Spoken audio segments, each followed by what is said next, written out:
Hello everyone, a short one to start the day here. So last night, or late yesterday, Ukraine may have carried out one of its longest strikes to date so far, hitting the Uralchem Azot plant in Berezniki, Perm Krai. This is a fertilizer plant, which at first doesn't seem like a major target. What's hitting this going to do? Stop farmer Vlad from growing some potatoes? Well, the chemicals produced here are actually used in the production of explosives, so this plant could be important for the military sector. Ukraine must have targeted it for a reason, so it is likely been identified as being a key supplier to the Russian military for the production of artillery shells and the like.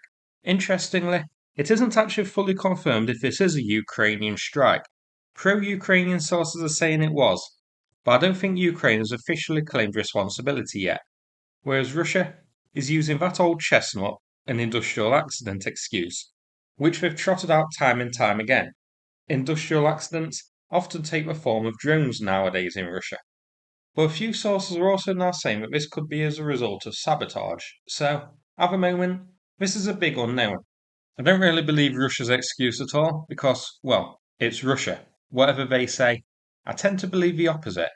I guess we do need to wait for more information whether this was a drone strike or an act of sabotage. This is here on Google Maps, so not a massive facility, but again, if this was Ukraine targeting it, then they must have identified it as being important. And here, it's measured at 1,600 kilometres to the border, shared online by some sources as being Ukraine's longest range strike to date, but that isn't actually the case. The longest one has been around 2,000 kilometres, but strikes at that range are quite rare. Most Ukrainian strikes take place up to around 1,200 kilometres away from the border, sometimes about 1,500 kilometres away, but strikes longer than that are very rare.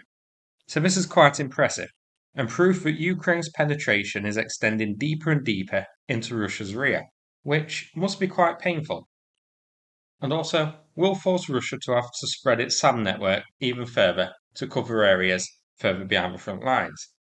So that's it for this video. Just a short one to start the day, but worth taking a look at. Now, I'm going to play a video from Ronald about the ongoing fundraiser. Thanks so much, and take care, everybody. Hello everyone, this is volunteer engineering group which support military on the front line. We need your help. We raise the money for the batteries for radio station. You know, it's very important to be on front line with connection. Now our goal is $2,500. It's for 200 pieces of batteries. We buy spare parts and assemble it here and made some modification at the plug with type C, which help a lot to charge the charge station. Thank you everybody. Subscribe, donation. Glory to Ukraine, glory to heroes.